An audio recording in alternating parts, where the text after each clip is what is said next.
I always felt my husband was forced to marry me. Whenever we were intimate, he relied only on his hands, never more. After a while, I gave up trying and decided to set him free. But the night before finalizing the divorce papers, I overheard him talking with his friends. "Why don't you touch your wife? She's right there," one teased. "Nora's going to slip away if you keep holding back," another added. Parker swirled his glass of whiskey. "You don't get it. She's fragile. What if I frighten her?" Then his voice dropped lower. "She's my wife. I need to protect her. If she looks for something I can't give, fine. As long as she still comes home to me." Laughter broke out. "Then why are you secretly searching everything online?" That night, curiosity got the best of me. I checked his browsing history, 99 searches, all circling one theme. I finally married the woman I love, but I have a kink. How do I avoid scaring her away? When Parker returned from his latest business trip, I had already drawn up a battle plan. I showered, shaved, painted on a full face of makeup, and slipped into the sheer new nightgown I'd bought just for him. Then I crawled under his covers, waiting to be claimed. The moment he walked out of the bathroom, towel in hand, his entire body froze at the sight of me in his bed. "What are you doing here?" His voice was cold, detached. My eyes traveled slowly over him. Even hidden beneath his robe, his broad chest and defined abs were impossible to ignore.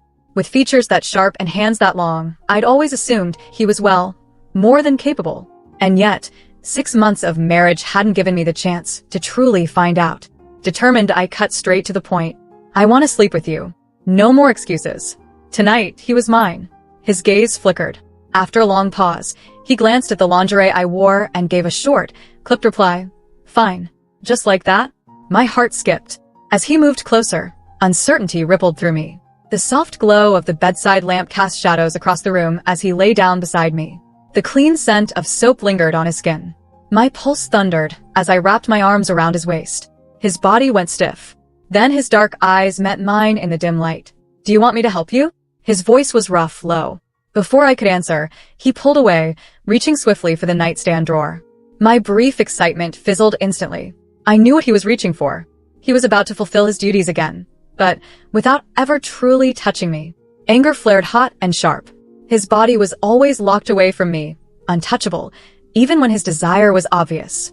When he pulled out the finger cots, I grabbed them from his hand and threw them against his chest. "Help me with what? You're so damn vanilla. What could you possibly show me that I haven't seen already?" My voice cracked with frustration.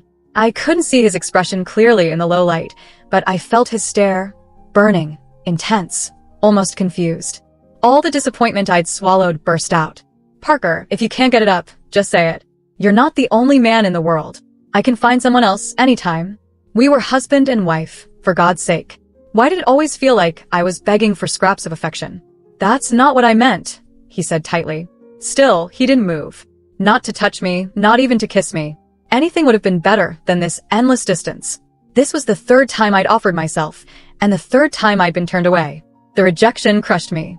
I yanked my robe back on, stormed out of the bedroom, and slammed the door hard enough to echo the breaking point of my patience. I ended up crashing at my best friend Cassie's place. My phone buzzed nonstop on the coffee table. "You're not gonna pick that up?" Cassie asked, tilting her head. Instead of answering, I tossed back a shot of tequila, welcoming the burn as it slid down my throat. With a sigh, I powered my phone off completely. "What kind of cheap cigarettes did you buy?" I rasped, already regretting the one puff I'd taken. My throat's wrecked. Cassie giggled, waving the colorful pack at me. "But they're so cute, right?"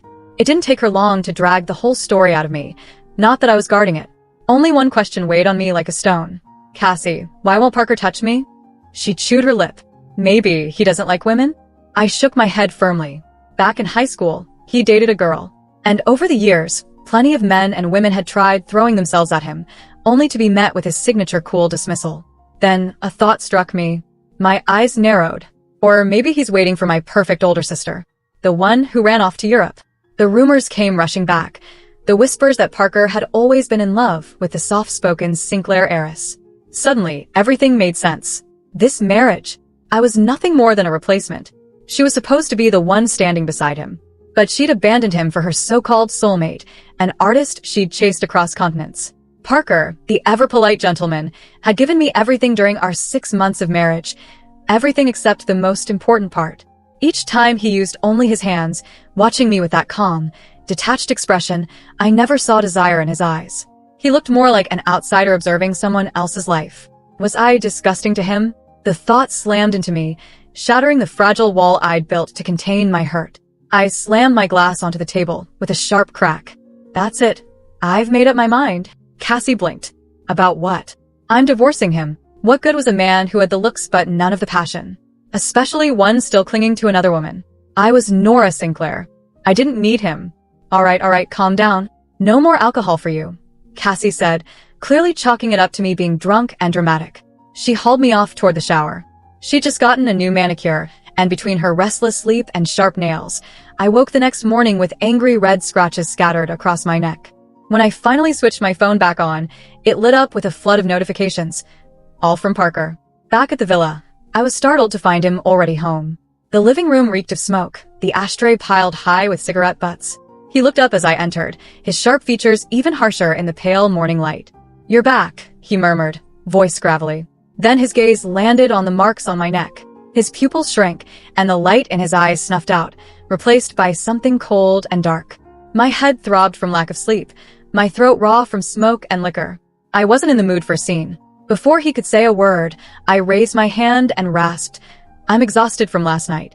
I'm going upstairs." It wasn't meant as cruelty. It was simply the truth. I was done. I really was going to divorce him, because a marriage without passion isn't a marriage at all. That night, fate decided to add insult to injury. I came down with a fever. My limbs felt like they were weighed down with lead, and my head swam in a thick haze. The door creaked open. Parker entered, fresh from the shower, the sharp scent of mint body wash clinging to his skin. The smell was so strong it nearly made me gag. I wrinkled my nose and tried to shove him away. "Just leave me alone." His body stiffened. "Then who's supposed to take care of you?" His voice was deep, threaded with emotion he was struggling to control. He softened his tone. "Come on, be good. Take the medicine, you'll feel better." His cool fingers brushed against my lips. On his thigh, I noticed his hand curl into a tight fist. His eyes lingered on my mouth, his breathing uneven. But I was too out of it to notice the storm in him. Being in his arms only made me restless, and I tried to twist away, sinking back into the sheets. "Okay, you can go now." As I drifted in and out of feverish sleep, I thought I heard the shower running again from the bathroom. Maybe Parker was taking yet another shower.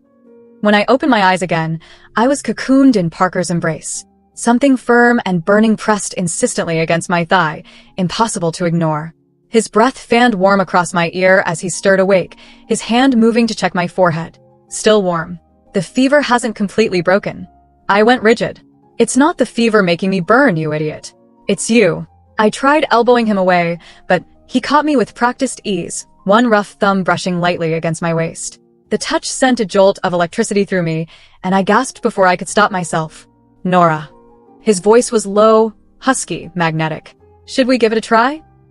On another day, I would have leapt at the chance. But after everything that had happened, his words felt like tossing me candy after a slap. A cheap consolation. Still aching from the fever, I turned my head away. My voice was flat, cold. "I can't. I'm too tired."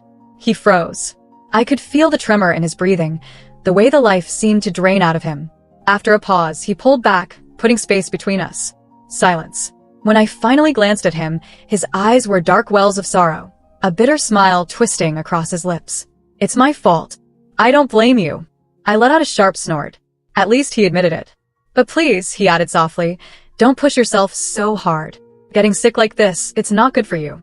He lowered his gaze, hiding whatever emotion was churning beneath the surface. Before I could reply, he stood and went to the closet, pulling clothes out for me. Usually he lounged in silk pajamas, but tonight he wore only a towel slung low on his hips.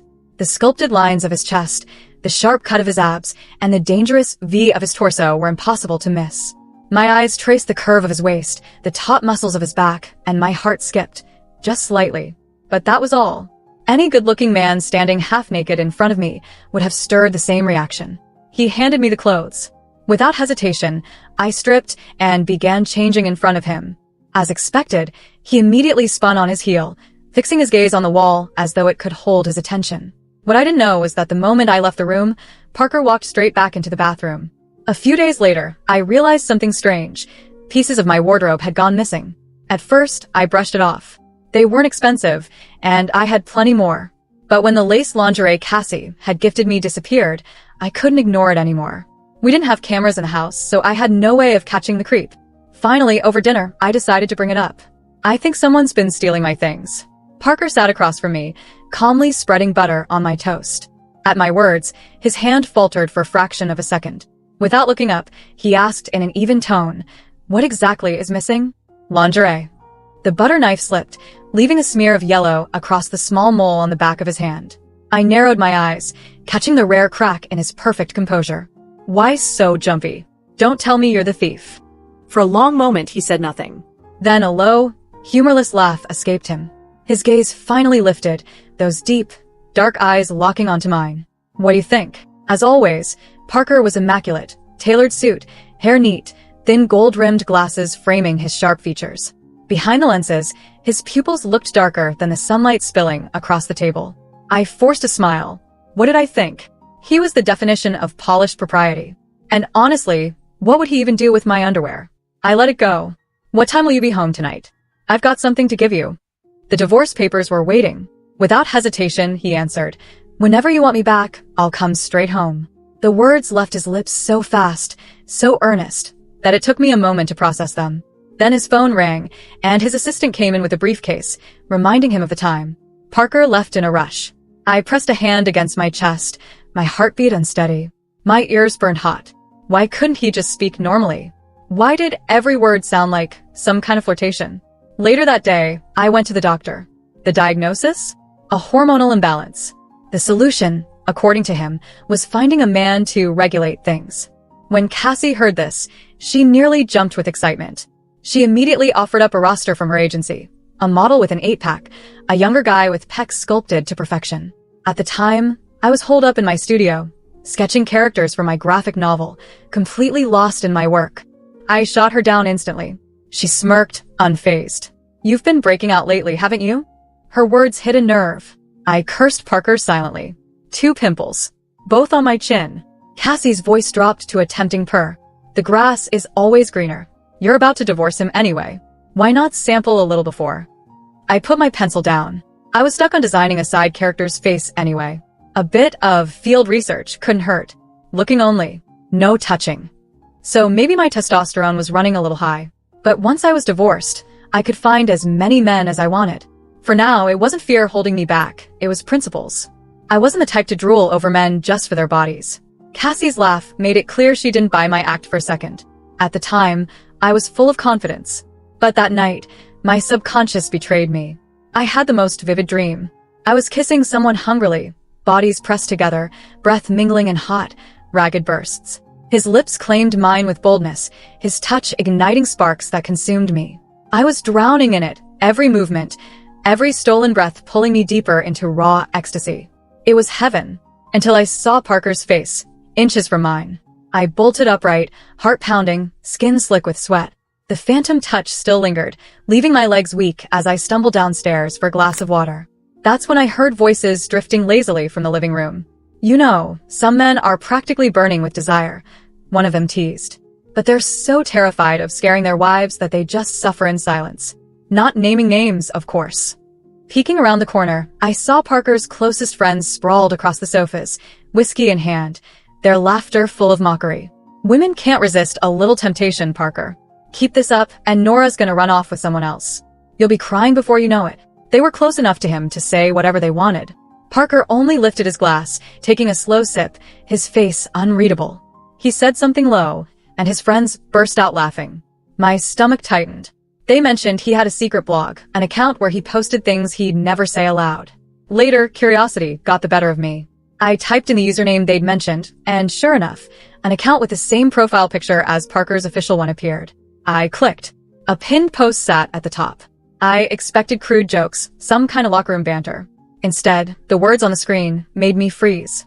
"I finally married the girl I've been in love with for years, but I have a specific kink. How do I make it a good experience for her without scaring her away?" My heart lurched. The next post was worse. "The world is full of temptations, and she thinks I'm boring. It's my fault.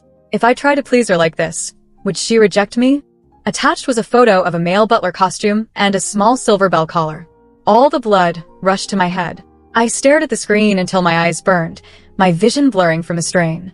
A butler costume. A collar with a silver bell. The man who barely touched me, who kept me at arm's length for 6 months, who made me feel like I was begging for scraps of affection, had fantasies about serving me like some kind of devoted pet. My hands trembled as I scrolled through more posts, each one peeling back another layer of the careful facade Parker had maintained. The timestamp showed he posted almost every night, usually around 2 a.m. when he thought I was asleep. She said I was vanilla today. If only she knew the things I think about doing for her. The ways I want to make her scream my name. Posted 3 days ago. Bought her favorite flowers again. White peonies from the shop on 5th Street. She probably thinks I'm just being a dutiful husband. Truth is, I memorized everything she loves in our first month together. I'd crawl across broken glass barefoot, if she asked me to. I'd beg for the privilege. My breath caught. I remembered those peonies. I'd assumed his assistant picked them up. Watched her sleep this morning before my shower. The way the sunlight caught her hair. How peaceful she looked. I wanted to wake her up with my mouth between her legs, wanted to hear those little sounds she makes when she's close.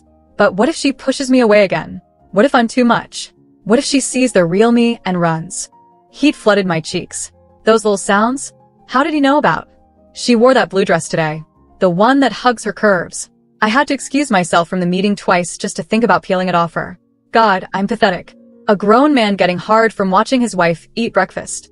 The posts went back months. All the way to our engagement. I can't believe, she said yes. Nora Sinclair, brilliant, beautiful, completely out of my league, agreed to marry me. I know this started as an arrangement between our families, but I've been in love with her since college. She doesn't know that, though. She can never know that. Wait, what? The wedding is tomorrow. I've been having dreams about our wedding night for weeks. In them, I make her come until she's sobbing my name, until she knows she belongs to me completely. But in reality, I'll probably just hold her hand and let her sleep. She deserves gentleness, not the twisted mess of desires in my head.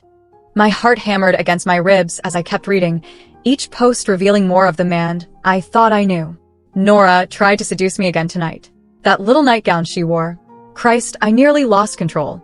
But she looked so nervous, so uncertain. What if I hurt her? What if I'm too rough? I settled for using my hands instead. Safer that way. She came apart so beautifully, but I could see the disappointment in her eyes afterward. She thinks I don't want her. The irony is killing me. I've been having the same dream every night for a week. Nora on her knees, looking up at me with those gorgeous eyes, telling me I'm a good boy, telling me exactly what she wants me to do to her. I wake up harder than I've ever been in my life and have to take another cold shower. This is torture. She asked me directly tonight why I won't touch her. I wanted to tell her it's because I'm afraid I'll never stop. I'm afraid I'll pin her down and worship every inch of her until she's ruined for anyone else. I'm afraid I'll beg her to let me serve her, please her, belong to her completely. Instead, I gave her some excuse about being tired from work. I'm a coward. Tears burned behind my eyes, not from sadness, but from sheer frustration and disbelief. Found myself in her closet today, breathing in the scent on her clothes like some kind of creep. Took one of her silk scarves. I know it's wrong, but I can't help myself. Sometimes I tie it around my wrist when I'm alone and pretend it's her hands binding me. So, he was the one stealing my things. She mentioned divorce papers tonight. I think she's serious this time. I'm losing her, and it's my own fault. Maybe she'd be happier with someone who can give her what she needs, someone normal, someone who doesn't fantasize about kneeling at her feet and begging for permission to touch her. Posted just 2 days ago. I bought the collar. It's sitting in my drawer right now. Silver with a small bell, just like in my dreams. Sometimes I put it on and imagine what it would feel like if she were the one fastening it around my neck. If she were the one holding the leash. God, I'm sick. My entire body felt like it was on fire. The careful, controlled man I'd married was apparently harboring fantasies that would make a porn star blush. And he thought he was sick for it? Footsteps echoed from downstairs. His friends were leaving, their laughter fading as the front door closed. I slammed the laptop shut and dove under the covers, my heart hammering so hard I was sure he'd hear it from the hallway. When his quiet footsteps approached on the stairs, I forced my breathing to slow, feigning the deep rhythm of sleep. The bedroom door opened with barely a whisper. Through my lashes, I watched him move through the darkness with the practiced silence of someone who'd done this countless times. He stood at the foot of the bed for what felt like hours, and even in the dim light filtering through the curtains, I could see the tension coiled in his shoulders, the way his hands clenched and unclenched at his sides. Nora, he whispered, so quietly I almost didn't hear it. The raw longing in that single word made my chest tight. I stayed perfectly still, fighting every instinct that screamed at me to reach for him. He took a step closer, and I heard the sharp intake of his breath. "You're so beautiful when you sleep," he murmured, his voice barely audible. "So peaceful. I wish I could tell you how much I—" He trailed off, and I heard him swallow hard. "I'm sorry I can't be what you need. I'm sorry I'm such a coward." The pain in his voice nearly broke my resolve. I wanted to sit up, to pull him into bed with me, to tell him he was exactly what I needed if only he'd stop hiding from me. But I needed to process this first. I needed to understand. After what felt like an eternity, he turned toward the bathroom. But not before I caught the way he looked at me one last time, like a starving man staring at a feast he was forbidden to touch. The sound of running water filled the silence. Now I understood why he took so many showers. He wasn't avoiding me. He was trying to cool himself down after being near me. I lay awake for hours after that, staring at the ceiling, my mind reeling. Every interaction we'd had over the past 6 months suddenly took on new meaning. The careful distance, the formal politeness, the way he'd tense whenever I got too close. It wasn't disinterest. It was self-control hanging by a thread. The next morning, I woke to the smell of coffee and something sweet baking in the kitchen. When I padded downstairs in my silk pajamas, the ones that barely covered my thighs, Parker was already dressed for work in another perfectly pressed suit, setting a plate of warm almond croissants on the table. My favorite. From the French bakery across town that required a 40-minute round trip. "Good morning," he said without meeting my eyes, his voice carefully neutral. "I made your coffee. 2 sugars, just a splash of cream." Exactly how I liked it. How had I never noticed how perfectly he remembered every little detail about my preferences? "Thank you," I said softly, watching as he moved around the kitchen with efficient grace. His shirt was pristine white, his tie perfectly knotted, his dark hair styled with mathematical precision. He looked like the cover of a business magazine. He also looked exhausted. "Did you sleep at all last night?" I asked. His hand faltered as he reached for his briefcase. "I had some work to catch up on." Liar. I knew exactly what had kept him awake. "Parker." He looked up reluctantly, those dark eyes cautious behind his gold-rimmed glasses. There were shadows beneath them, evidence of too many sleepless nights. "We need to talk." Every muscle in his body went rigid. The coffee cup in his hand trembled almost imperceptibly before he set it down with forced casualness. "About what?" Instead of answering, I pulled out my phone and navigated to his secret account. His face went completely white when he saw the screen, all the color draining away until he looked like he might faint. "About this." The coffee cup slipped from his fingers, shattering against the marble floor in an explosion of white porcelain and dark liquid. Neither of us moved to clean it up. "Nora, I can explain. Can you?" My voice was steadier than I felt, even though my hands were shaking. "Because I've been sitting here for 6 months thinking you didn't want me, thinking you found me repulsive or boring, and apparently you've been writing erotic poetry about worshipping my body." His jaw worked silently, a muscle ticking in his cheek. I could see him scrambling for words, for some way to explain away what couldn't be explained away. "You weren't supposed to see that," he finally managed, his voice hoarse. "But I did." I stood up slowly, deliberately, watching as his eyes tracked the movement. "I saw all of it, Parker. Every post, every fantasy, every confession about how much you want me." He flinched like I'd hit him. "I know about the collar," I continued, taking a step closer. "I know about the dreams where I'm in control.